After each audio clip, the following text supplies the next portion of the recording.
শুভ সকাল বন্ধুরা। তো তোমরা সকলে কেমন আছো? আশা করছি যে যেইখানে আছো খুব ভালো আছো আর সুস্থ আছো। আজ নতুন আরও একটি ভিডিও তোমাদের সকলকে অনেক অনেক ভালোবাসা জানাই। আজকে হলো শুক্রবার আর এখন ঘড়ি কাটাতে সময় হয়েছে ওই সকাল 6টা। তো আজকের ব্লগটি আমি সকাল 6টা থেকেই শুরু করছি তোমাদেরকে সাথে নিয়ে। আশা করি আজকের ব্লগটি তোমাদের খুব ভালো লাগবে। তো চলো দেখতে থাকো। যদিও আজকে ঘুম থেকে উঠেছি ওই যে পৌনে 6টার সময়। উঠে ওই যে একটু বিছনাতেই শুয়েছিলাম। তারপরে ওই যে ঘুম থেকে উঠে আবার সংসারের কাজেও লেগে পড়েছি। মাম্মামের কিছু জামা কাপড় ছিল সেগুলো ভাঁজ করে নিয়েছি। আর এই যে হাতে কিছু টাকা ছিল সেগুলো না সকাল সকাল ভাবলাম ঘটেই ভরে ফেলি। জানো তো সেই কবে ওই ঘরটাতে টাকা রাখা হয়েছে, তারপর থেকে আর টাকা পয়সা কিছুই রাখা হয়নি। ভাবলাম হাতে কিছু টাকা রয়েছে, শুধু শুধু থাকলে না খরচই হয়ে যায়। তো সেই ক্ষেত্রেই ভাবলাম সকাল সকাল যে কটা টাকা রয়েছে সেটা না ঘটেই ছেড়ে দিই। তার জন্যই ঘটে টাকাগুলোকে ছেড়ে দিয়েছি। আর এখন এই যে টুকটুক করে সংসারে এক একটা কাজ কিন্তু করে ফেলবো।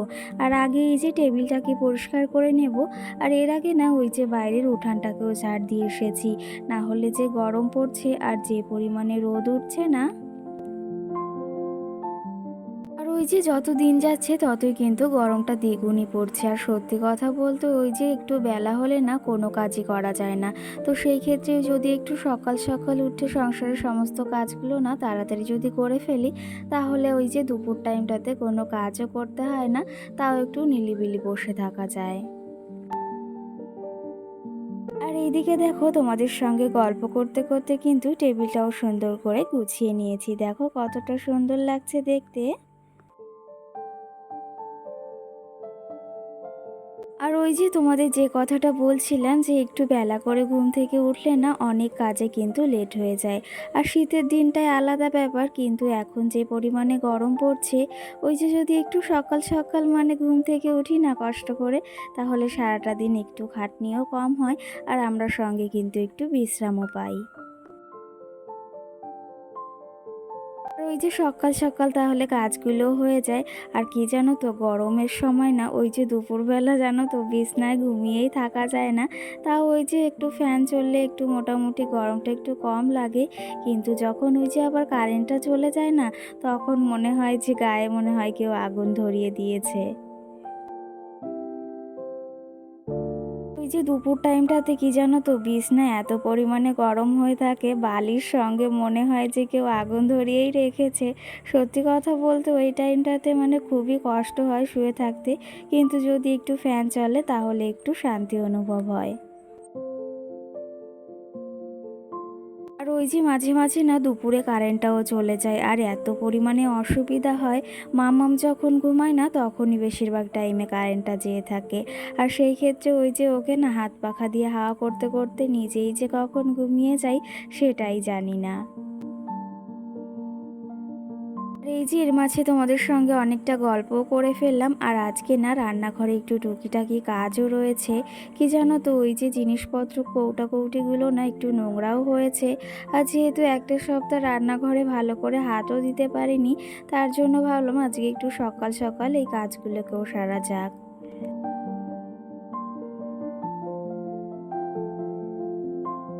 আর ওই যে ওইদিকে রান্নাঘর থেকে সব মশলার কৌটা কৌটি কিন্তু বার করে নিয়ে এসেছি। আর সঙ্গে নেই মানি প্ল্যান্ট গাছগুলো অনেক দিন ধরে বলছি জল পাল্টাবো, সেটা যদিও হয়ে ওঠেনি, তার জন্য আজকে না এই যে বের করেই নিয়ে এসেছি। আর ভাবলাম যখন রান্নাঘরে কাজে যখন হাতই দিয়েছি তাহলে সমস্তটাই কিন্তু আজকে সেরে নেব, সে যতটাই বেলা হোক না কেন। তো সেই ক্ষেত্রে এই যে ওই যে রান্নাঘরের সাইডে যে গাছটা ছিল না, মানে গ্যাসের সাইডে, তো সেই গাছটা না দুটো টবে রাখবো ভেবেছি। আর এই টবগুলো না একদম রোদ্রেই পড়েছিল। তো সেই ক্ষেত্রে ভাবলাম এগুলোকেও একটু কাজে লাগানো যাক। কালকের ভিডিওতে একটা দিদিভাইও কমেন্ট করেছিল যে এই টবগুলো কত করে নিয়েছিল। তো এই টবগুলো যখন ওই যে শীতকাল ছিল, তো ফুল গাছ লাগিয়েছিলাম, তখন ওই যে কিনেছিলাম 15 টাকা করে কিন্তু পিস নিয়েছিল। টবগুলো দেখতে কিন্তু বেশ সুন্দর, এগুলো কিন্তু ঘরেও রাখা যায়, প্লাস্টিকের টব। তো সেই ক্ষেত্রে আমার বেশ ভালোই লেগেছিল, ওই জন্য না 5টা এনেছিলাম। ওই যে ৫টার ভেতর একটা না আমার দেওর ভেঙে ফেলেছে, মানে গাড়ি ঢোকাতে গিয়ে না গাড়ির ওপর চাপা পড়ে গিয়েছে। তো সেই ক্ষেত্রে এখন ওই যে ৪টে মতো হয়তো আছে। তো সেই ক্ষেত্রে সেগুলোকেই ভাবলাম একটু যত্ন সহকারে ঘরে সুন্দর করে সাজিয়ে রাখা যাক। আর কি জানো তো, যেকোনো জিনিস যদি আমরা ওই যে যত্ন না করি না, সেগুলো কিন্তু একদম পড়ে পড়ে নষ্টই হয়ে যায়। তো সেই ক্ষেত্রে এই টবগুলো না অনেক কটা দিন পড়েই রয়েছে। ভাবলাম তাহলে এইগুলো না ঘরেই একটু সুন্দর করে সাজিয়ে গুছিয়ে রাখা যাক, আর কিছু গাছও লাগানো যাক। আর একদম পড়ে পড়ে না কালারগুলো কেমন একটু ডিসকালার হয়ে গিয়েছে। আর এদিকে এই যে রান্নাঘরের যে কৌটাকৌটিগুলো ছিল সেগুলোকে এখন একটু ওই যে বাসন মাজা সাবান দিয়ে পরিষ্কার করে নিচ্ছি। কি জানো তো, রান্নাঘরের জিনিসপত্রগুলো ওই যে নোংরা বলতে তেল চিটে ভাবটা এত পরিমাণে পড়ে থাকে, তার জন্য না একটু ওই যে সপ্তাহে যদি একবার একটু পরিষ্কার করি তাহলে কিন্তু বেশ ভালোই হয়। যদিও ওই যে রান্নাঘরের একটা সপ্তাহ কোনো কাজই তেমন করে করতে পারিনি, তার জন্য ভাবলাম আজকে একটু সকালে উঠেছি যখন, তখন তাহলে এই কাজগুলো না টুকটুক করে সেরে ফেলা যাক। আর মামামও এখন একটু বেলা করে ঘুম থেকে উঠছে, সেই জন্য ভাবলাম তাহলে এর ভেতর না সময়ের ভেতর কাজগুলো কিন্তু হয়ে যাবে। আর এইদিকে সমস্ত কিছু কিন্তু ধোয়া কমপ্লিট হয়ে গেছে। এখন একটু জল ঝরাতে এই যে ঘরের সামনে রেখে দেব। আবার ওই যে জল সিদ্ধ রাখলে না সেটা আবার আমার ভালো লাগে না, তার জন্য একটু জল ঝরিয়ে ওই যে রান্নার শেষে সব কিছু আবার গুছিয়ে রাখবো। প্রতিদিনের মতনও আজও তোমাদের এই কথাটি বলবো, যদি তোমাদের আমার ভিডিওগুলো ভালো লেগে থাকে তাহলে অবশ্যই লাইক কমেন্ট করে আমার পাশে থেকো। আর যদি আমার চ্যানেলটিকে সাবস্ক্রাইব করতে ইচ্ছা হয় অবশ্যই সাবস্ক্রাইব করে পাশে থাকা বেল আইকনটিও প্রেস করে দিও। আমার যে সকল বন্ধুরা অলরেডি এই কাজটি করে রেখেছো তাদেরকে অসংখ্য ধন্যবাদ জানাই আমার পাশে থাকার জন্য আর আমার ভিডিওগুলোকে দেখার জন্য। এখন কিন্তু ঘড়ি কাটাতে সময় হয়েছে ওই ৮টা মতো, আর এর মাঝে কিন্তু সমস্ত কাজ কিন্তু সেরে নিয়েছি। আর এখন এই যে চলে এসেছি রান্নাঘরে, একটু চাও বানিয়ে নেব। আর এর আগে না ভাতটাও বসিয়েছিলাম, সেটাও হয়ে গিয়েছে। আর এদিকে দেখো ওই যে গ্যাসের চারি সাইডে না একদম ফ্যান পড়ে রয়েছে। এখন ওই যে জানো তো বিকাল টাইমে চাটা খাই না, যদিও তোমাদের আগে বলেছি। আর সকালে একটু চা যদি না খাই না তাহলে ভালো লাগে না, কিন্তু ওই যে বিকালে না একদমই ইচ্ছা হয় না যে চা খাই। যে পরিমাণে গরম পড়ছে মনে হয় যে ওই যে একটু ঠান্ডা জল খেলে বেশ ভালোই হতো। এর মাঝে না চা খেয়ে রান্নাটাও সেরে নিয়েছি। ভাতটা যদিও আগে হয়ে গিয়েছিল আর আলু সিদ্ধটা করেছিলাম, আর সঙ্গে না আজকে একটু আম ডাল করেছি। ওই যে গাছ থেকে একটু আমও পেড়ে নিয়েছিলাম একটা, তো সেটা দিয়ে আজকে আম ডাল করেছি। আর এই যে যে তীব্র গরম পড়ছে, এই তীব্র গরমে না ওই টক ডালটাই বেশ ভালো লাগে। আমার তো ভীষণই ভালো লাগে, আর তোমাদের দাদা ভাইও কিন্তু ভীষণ ভালো খায়।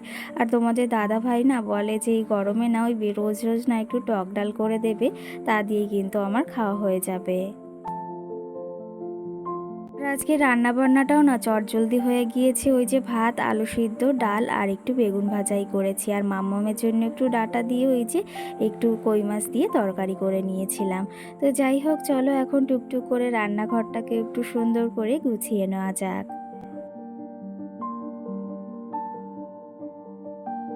আর এইগুলো তো সব আগে থেকেই ধুয়ে পরিষ্কার করে রেখেছিলাম। ভেবেছিলাম ওই যে রান্না বাড়া সেরে সব কিছু তারপরেই গোছাবো। কি জানো তো, রান্নার আগে ওই যে গোছালে আবার সেই তেল চিটে ভাব হয়ে যেত। তো তার জন্য ভেবেছি একদম রান্না সেরে যখন ওই যে রান্নাঘরটাকে পরিষ্কার করব, তখন একবারে সব কিছু গুছিয়ে নেব।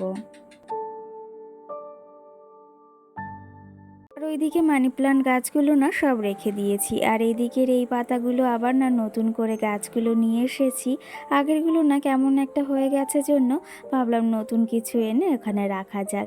আর দেখতে কেমন লাগছে তোমরা কিন্তু অবশ্যই জানিও। তোমাদের লাস্টে অবশ্যই শেয়ার করে দেবো যে কেমন লাগছে।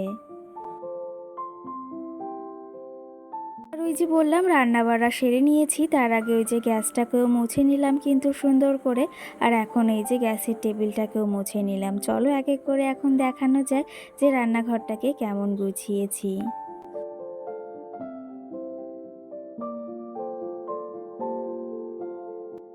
আমার রান্নাঘরটা খুবই ছোট, কিন্তু সেটাকে সুন্দর করে পরিপাটি করে সবসময় কিন্তু গুছিয়ে রাখার চেষ্টা করি। আর আজও কিন্তু সুন্দর করে গুছিয়ে নিয়েছি। সেটা তোমাদের ওই যে এক এক করে বললাম শেয়ার করব। যদিও আমার রান্নাঘরে তেমন কোনো আসবাবপত্র কিছুই নেই, কিন্তু তাও আমি কিন্তু সুন্দর পরিপাটি করে রাখতে ভীষণই পছন্দ করি। এই দিকটাতে না এই যে দুটো টব রেখেছি, দুটো গাছ যদিও আগে একসঙ্গে ছিল, সে দুটোকে কিন্তু আলাদা করে আলাদা আলাদা রেখেছি। কেমন লাগছে রান্নাঘরটা সাজানো অবশ্যই কিন্তু জানিও।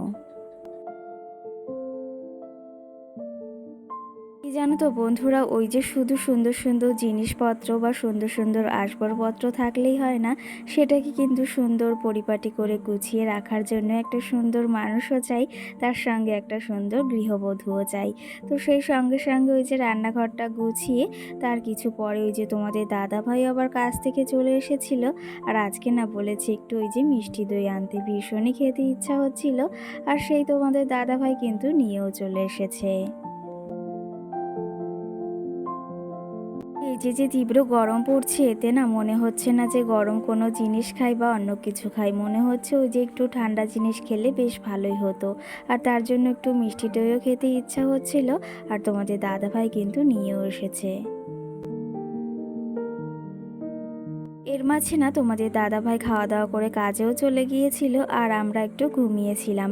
আর এখন ঘড়ি কাটাতে ওই সময় হয়েছে 5:30 মতো। আর আমাদের ঘরের সাইডে দেখো এ কি কাণ্ড! সত্যি কথা বলতে ওখানে একটা গর্ত রয়েছে, আর সেই গর্তের ভেতর না ব্যাঙ ঢোকে। তো সেই ব্যাঙটা খাওয়ার জন্যই দেখো সাপটা কি পরিমাণেই নড়াচড়া করছে। আর দেখে কিন্তু ভীষণই ভয় লাগছে।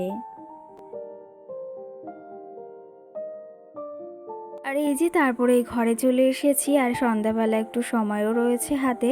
ভাবলাম কিছু কাজও রয়েছে, সেগুলো না চটজলদি একটু করেও ফেলি। কাজ বলতে ওই যে জামা কাপড়গুলো একটু এলোমেলো হয়েছিল, সেগুলো না একটু সুন্দর পরিপাটি করে গুছিয়ে রাখবো।